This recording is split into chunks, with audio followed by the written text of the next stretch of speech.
Good morning, Casey. To answer your question about what's going on in Texas, I am here to help you out, sister. My name is Hope, and I've lived in Texas for 42 years. And Texas, I would argue, is the most representative state in this country. We have so many different races and religions and beliefs. I mean, we are not a two-party state. There are so many independents and libertarians in Texas. Rick Perry was the longest serving governor in Texas history, and he repeatedly got reelected by less than 40% of the vote. 30-something percent, over and over and over. How is that representative to your population? In 2008, Barack Obama ran an outstanding grassroots campaign here in Texas. And I volunteered and worked for that campaign here in East Texas. And it really energized a whole lot of progressives in this state. And we narrowly lost that. Texas has not been a landslide for Republicans in years.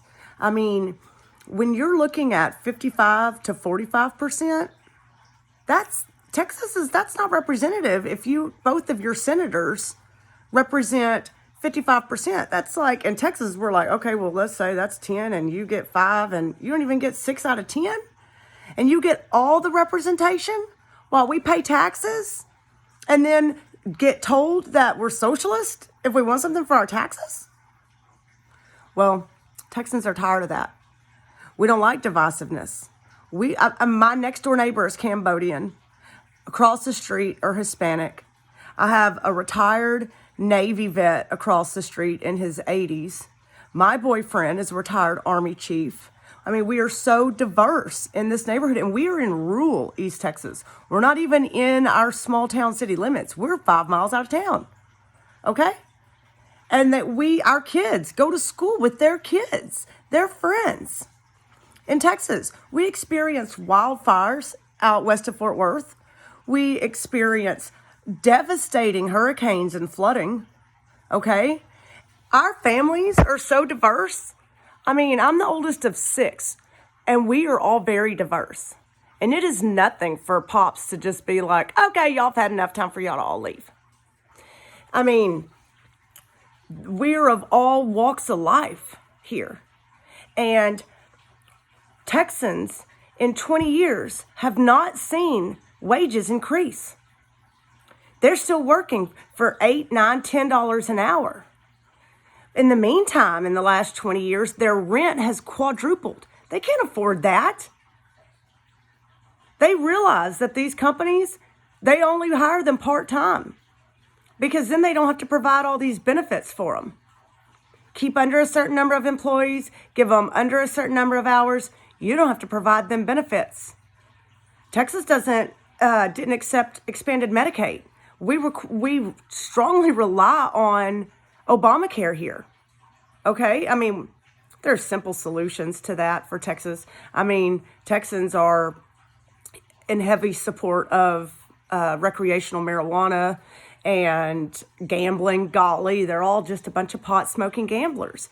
Meanwhile, those two things are still illegal in Texas. That doesn't mean that they're not occurring all day long, okay? You could just simply make both those things legal. They're already doing it.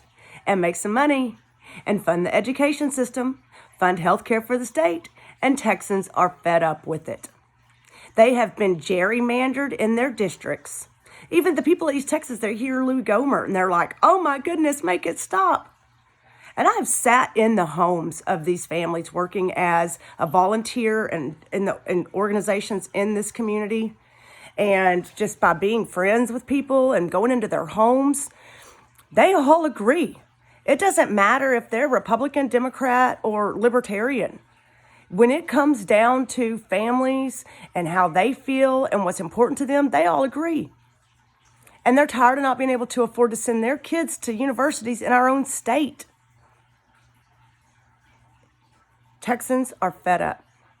They want to be represented. They want to get something for the money they're paying in. Healthcare is important.